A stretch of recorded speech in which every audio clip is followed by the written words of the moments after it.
I hope all you are good at home. Today we are going to start the new chapter, that is chapter number 13. हम लोग chapter number 13 में start करेंगे आज, जिसका नाम है photo electric effect and matter waves. क्या नाम है इस चैप्टर का? Photo electric effect and matter waves ये चैप्टर हम लोग स्टार्ट करेंगे।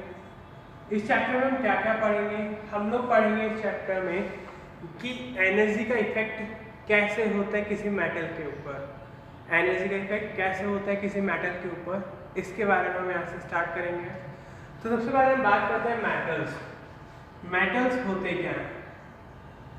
मेटल्स वो सब्सटेंस होते हैं जो डक्टाइल होते हैं, जो मेलिएबल होते हैं, जिनके आटोमो शेल में एक या दो इलेक्ट्रॉन होते हैं। जिनके आटोमो शेल में कितने इलेक्ट्रॉन्स होते हैं? एक या दो।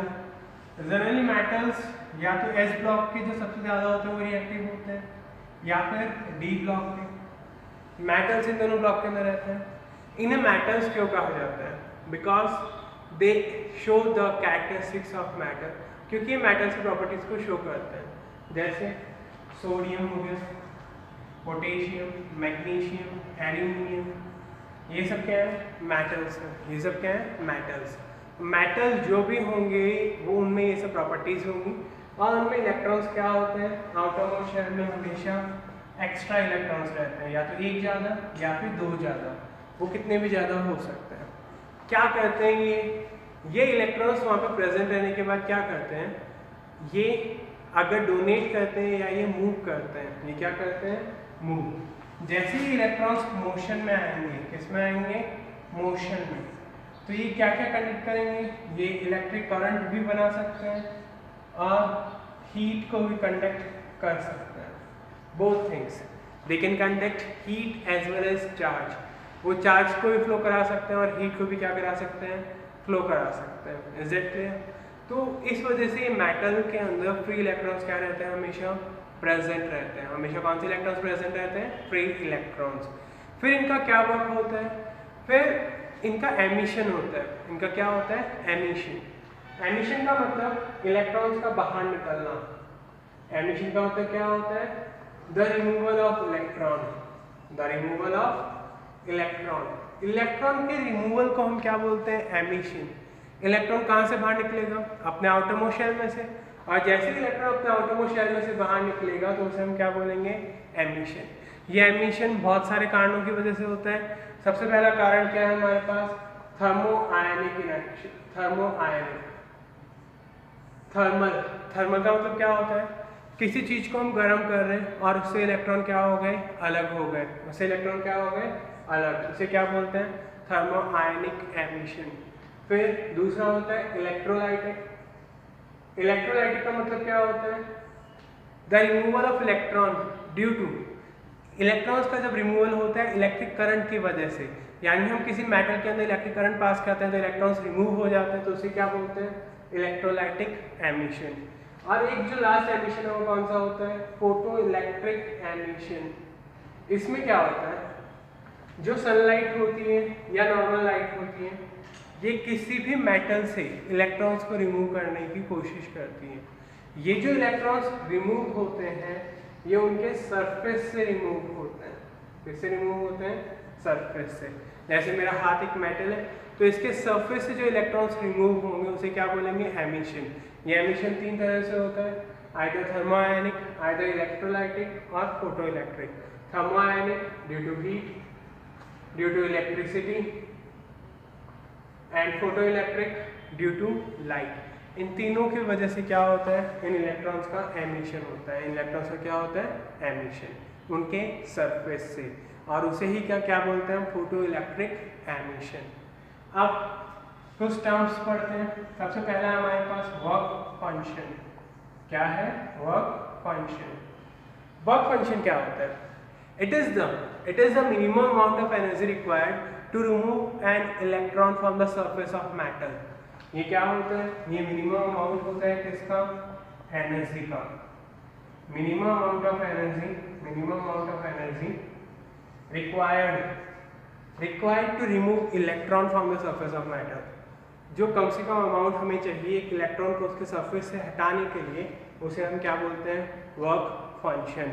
इसको हम रिप्रेजेंट किससे करते हैं, कभी W से भी कर सकते हैं, कभी फाई से भी कर सकते हैं। तो ये किसके इक्वल होता है, h म्यू नॉट। h क्या होता है, प्लैंक्स कांस्टेंट। h क्या होता है, प्लैंक्स कांस्टेंट। और v नॉट क्या होता है, v नॉट ये यहाँ पर क्या है, स्टॉपिंग पोटेंशियल या फिर थ्रेशोल्ड फ्रीक्वेंसी। ये क्या है यहाँ पर, v not threshold frequency. Threshold frequency क्या होती है, फ्रीक्वेंसी हमने पढ़ा, frequency is the number of oscillations पर सेकंड। एक सेकंड के अंदर जो ऑसिलेशंस होते हैं उसे हम क्या बोलते हैं, फ्रीक्वेंसी बोलते हैं। थ्रेशोल्ड फ्रीक्वेंसी क्या होती है, थ्रेशोल्ड फ्रीक्वेंसी हम इसको v नॉट से रिप्रेजेंट करते हैं, the minimum amount of frequency, the minimum amount of frequency required to remove an electron, the minimum amount of frequency required to remove an electron from the surface of the metal is known as threshold frequency। इसे क्या बोलते हैं हम, threshold frequency। तो work function clear है सबको, threshold frequency क्या होती है क्लियर है। अब नेक्स्ट इसमें क्या है, स्टॉपिंग पोटेंशियल। नेक्स्ट क्या है, स्टॉपिंग पोटेंशियल। ये क्या होता है, stopping potential, the minimum potential, the minimum potential, the minimum potential required for emission of electron, the minimum potential required for emission of electron is known as stopping potential। इसे क्या बोलते हैं, stopping potential। तीनों ही चीजें minimum थी, work function, minimum energy, threshold frequency, minimum frequency, और stopping potential, minimum potential, minimum potential. Is that clear. ये क्या है, म्यू नॉट, और इसको हम कैपिटल V से भी रिप्रेजेंट कर सकते हैं या फिर कैपिटल V इंटू नॉट। ये सब टर्म्स होते हैं जो इस चैप्टर में हम लोग ज़्यादा यूज़ करेंगे। अब इसको चेक किया गया कि क्या वाकई में पॉसिबल है कि लाइट की वजह से इलेक्ट्रॉन्स रिमूव हो सकें। तो इसको कैसे चेक किया गया, एक डायग्राम मैं आपको बना रहा हूँ, डायग्राम को ध्यान से समझिएगा। जैसे कि मेरे पास क्या है, यहाँ पे एक ग्लास ट्यूब है, क्या है यहाँ पर, एक ग्लास ट्यूब, और यहाँ से इस ग्लास ट्यूब में जो सनलाइट है या कोई भी लाइट है जब एंटर कर रही है। यहाँ पे मैंने एक प्लेट लगा रखी है और यहाँ पे एक दूसरी प्लेट मैंने लगा रखी है। इस प्लेट को मैंने सर्किट के थ्रू इस तरह से कंबाइन कर दिया, इसमें एमीटर लगा दिया, क्या लगा दिया, एमीटर। पोटेंशियल मेजर करना था तो इसके पैरेलल में V लगा दिया, वोल्ट मीटर। तो अब इस सर्किट में कैसे चेक किया, जैसे ही सनलाइट इसके अंदर आई, सनलाइट यहाँ से आई, इस प्लेट के ऊपर आई, let this plate be C. तो क्या हुआ, कुछ टाइम के बाद एमीटर में डिफ्लेक्शन शो होने लग गया। क्या शो होने लग गया, एमीटर में डिफ्लेक्शन। और अगर एमीटर में डिफ्लेक्शन शो होता है तो इसका मतलब क्या होता है कि करंट क्या हो गया है, प्रोड्यूस हो गया। करंट क्या हो गया है, प्रोड्यूस। तो जैसे ही इसके ऊपर सनलाइट आई, इस ये मेटल की प्लेट थी, ये क्या हुई, हीटेड अप हुई, ये क्या हुई, गर्म हो गई। इसके गर्म होने के बाद कुछ टेम्परेचर के बाद इससे इलेक्ट्रॉन्स का एमिशन क्या हो गया, स्टार्ट हो गया।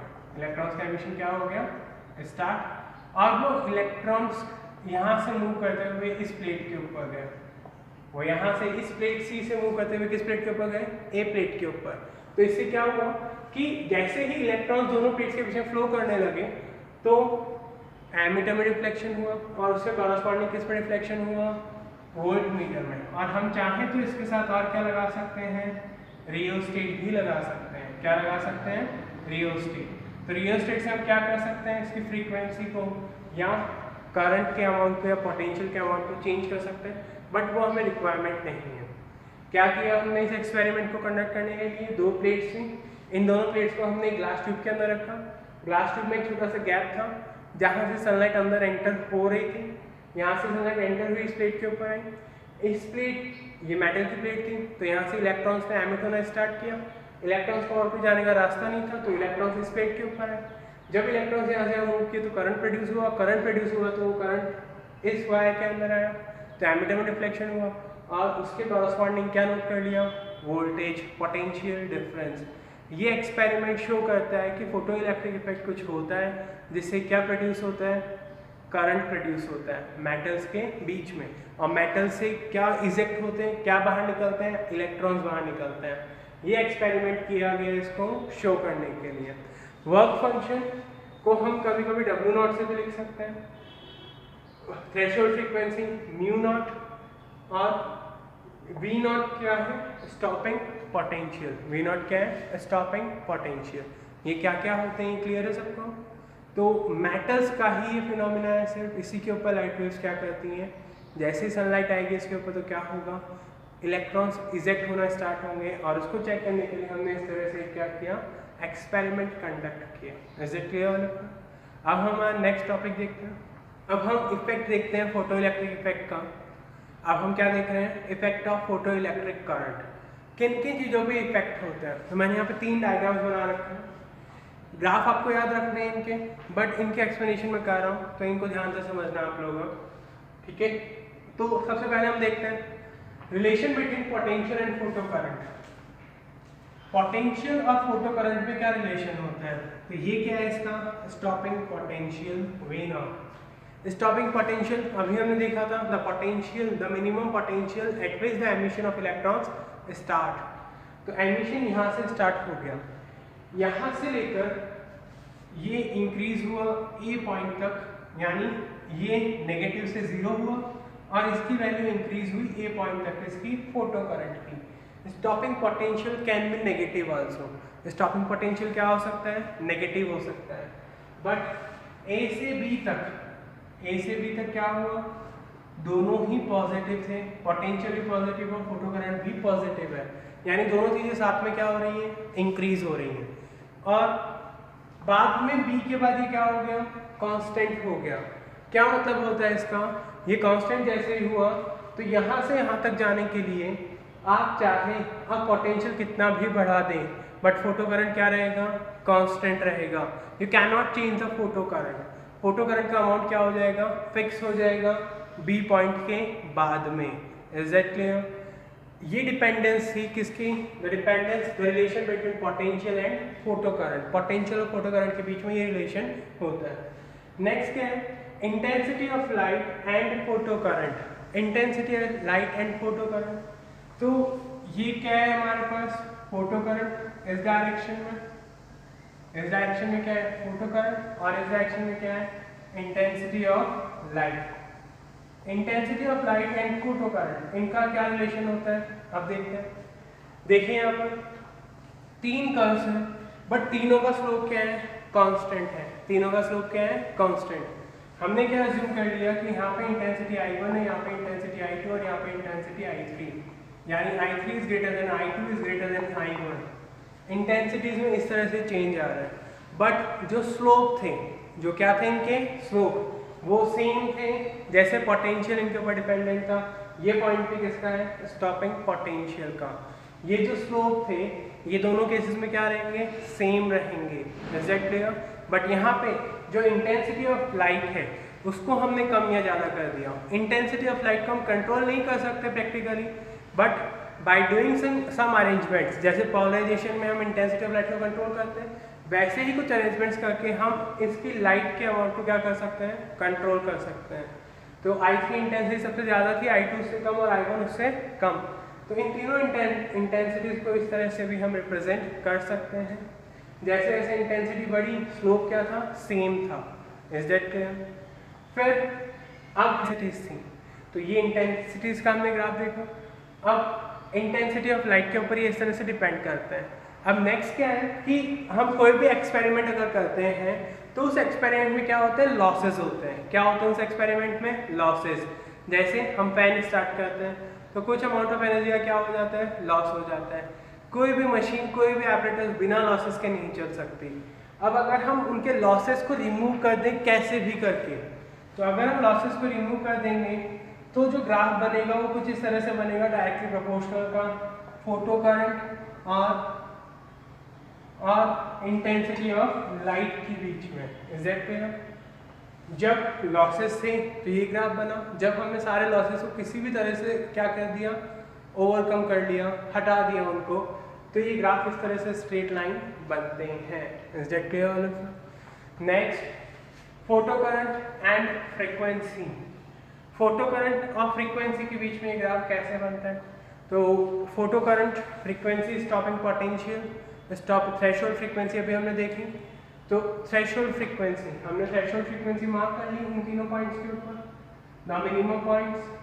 तो let this be V01, let this be V02 and let this be V03। यहाँ पे फ्रीक्वेंसी कितनी है, μ1, μ2 और μ3, इस तरह से फ्रीक्वेंसीज हैं।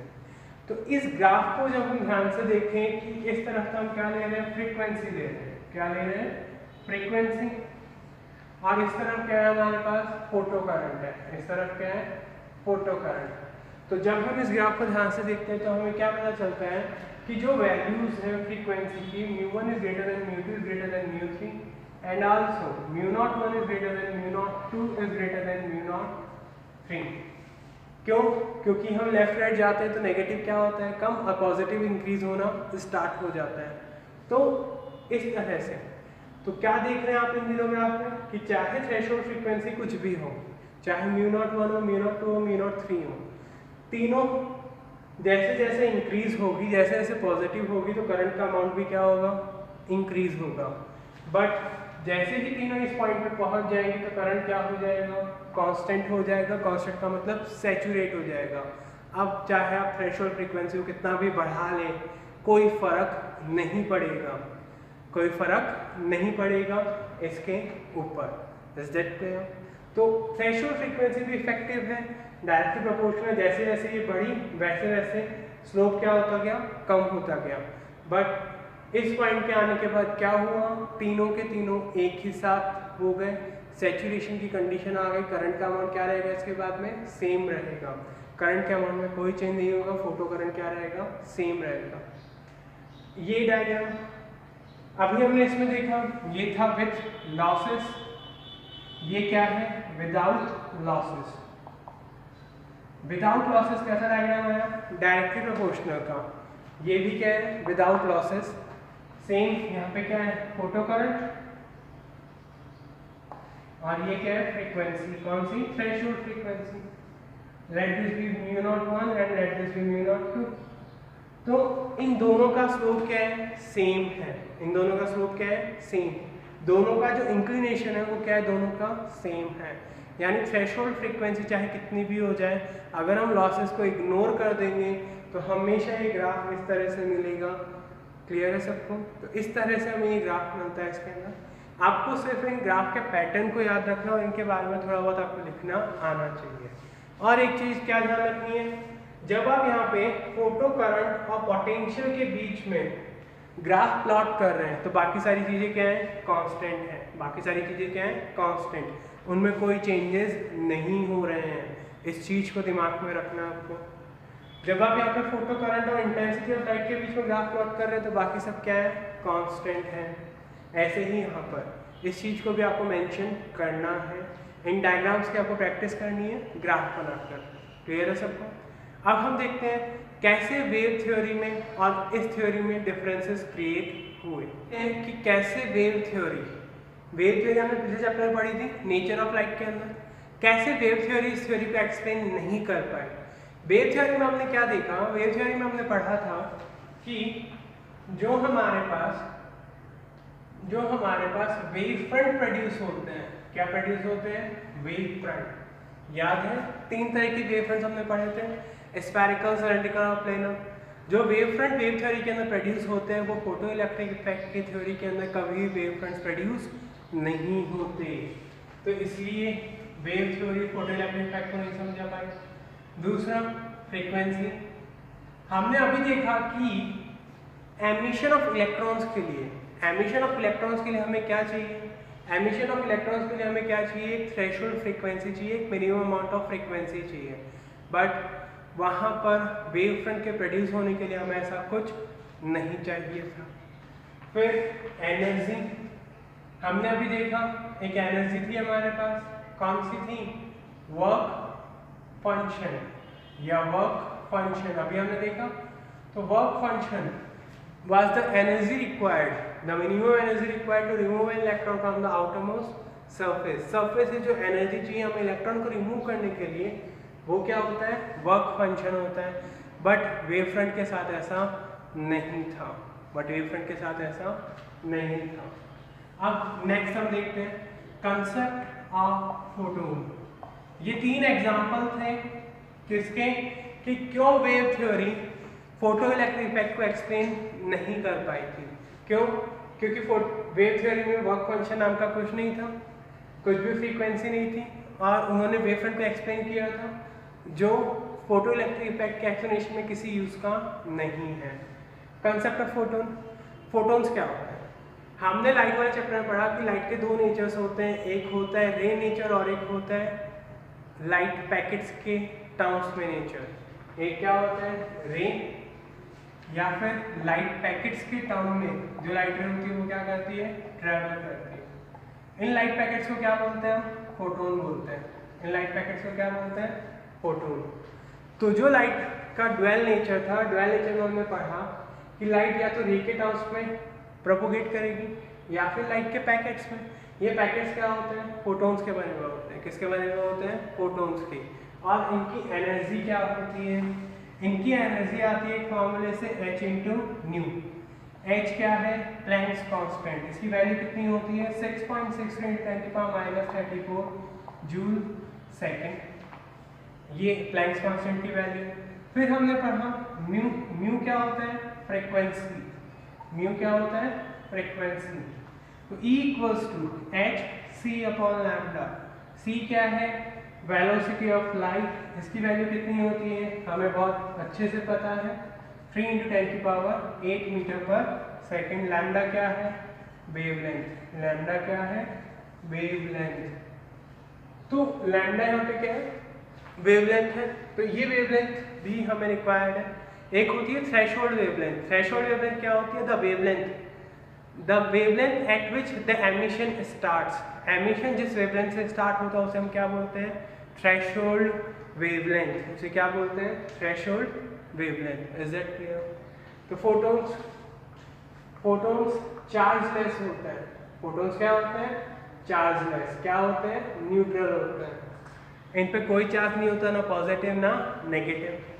फिर ये क्या होते हैं? ये मैग्नेटिक फील्ड और इलेक्ट्रिक फील्ड दोनों से ही इफेक्ट नहीं करते। चाहे कितनी ही ज़्यादा मैग्नेटिक फील्ड लगा दें या इलेक्ट्रिक फील्ड लगा दें, फोटोन्स पे कोई फर्क नहीं पड़ता।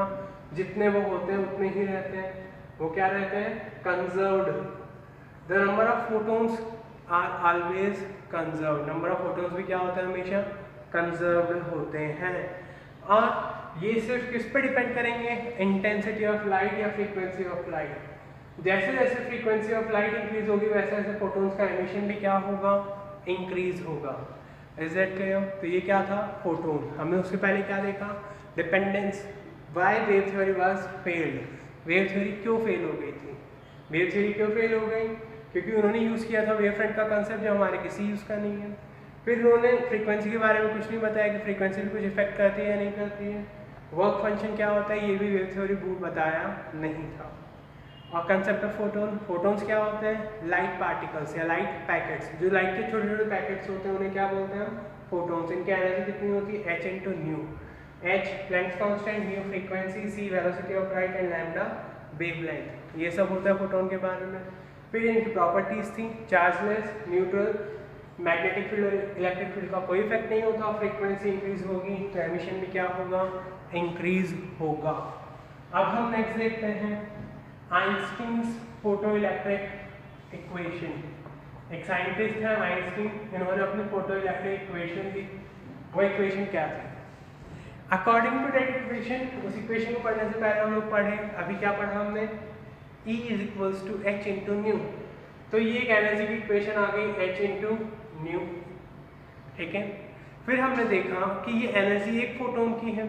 जब एनर्जी फोटोन को मिलेगी तो फोटोन क्या करेगा? मूव भी करेगा। तो उसकी जो काइनेटिक एनर्जी होगी वो कितनी होगी? 12mv²। और वेलोसिटी क्या होगी उसकी? मैक्सिमम। और अभी हमने एक और टर्म देखा, वर्क फंक्शन। क्या देखा हमने? Work function. वर्क फंक्शन क्या था? W0 = h/μ0। ये तीनों फॉर्मूले हमने देखे हुए हैं।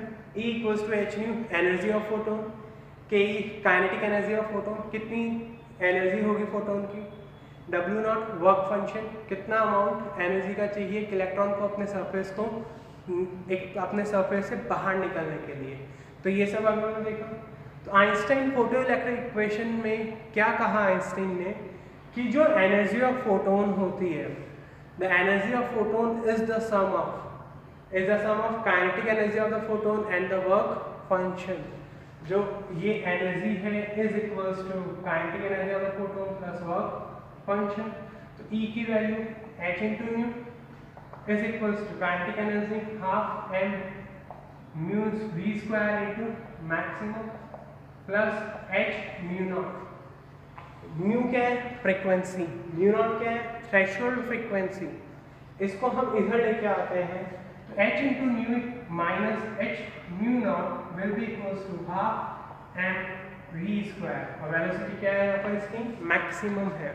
अगर हम यहाँ से h कॉमन ले लें, तो h कॉमन आने के बाद mu minus mu naught is equals to half m v square. ये फॉर्मूला आ गया। म्यू क्या है?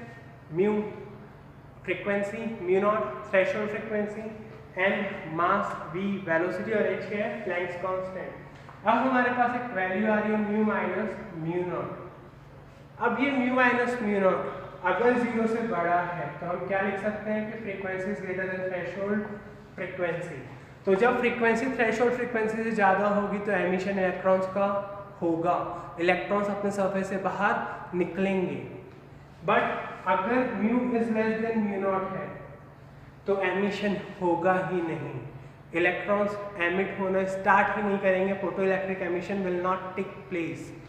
और अगर म्यू इक्वल्स टू हमारे पास म्यू नॉट है, थर्ड केस, तो क्या होगा? इलेक्ट्रॉन्स का एमिशन तो होगा बट वो अपने सरफेस से अलग नहीं होंगे। जैसे ये कोई मेटल है तो मेटल का एमिशन तो होगा, इलेक्ट्रॉन्स यहाँ से नीचे से ऊपर तक तो आ जाएंगे बट सरफेस को लीव नहीं करेंगे। तो ये 3 केसेस होते हैं किसके? इस इक्वेशन के। दिस इक्वेशन, इसी इक्वेशन को क्या बोलते हैं? Einstein's photo electric equation. क्या बोलते हैं इसको? Einstein photo electric equation. Clear है सबको? तो ये हमारे पास फॉर्मूला आ गया, h mu minus mu naught is equals to half m v square, और ये तीनों केसेस क्लियर हैं। अगर म्यू की वैल्यू म्यू नॉट से बड़ी होगी तो क्या होगा? तो एमिशन होगा, इलेक्ट्रॉन सरफेस से बाहर निकलेगा। अगर इक्वल होगी तो एमिशन तो होगा बट इलेक्ट्रॉन सरफेस तक आके रह जाएगा।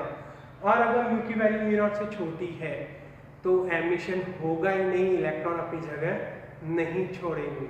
Is that clear all of you? Electron और we can say photon, photon भी एनर्जी पार्टिकल्स होते हैं, इलेक्ट्रॉन्स भी लाइट पैकेट्स कंसिडर करें तो दोनों को मिक्स नहीं करना है। फोटोन्स अलग होते हैं, इलेक्ट्रॉन पे नेगेटिव चार्ज होता है। हम अगर चार्जलेस पार्टिकल की बात करेंगे तो हमेशा किसकी बात करेंगे? फोटोन्स की। क्लियर है? इन दोनों को मिक्स मत करना। क्या एमिट होंगे? इलेक्ट्रॉन्स।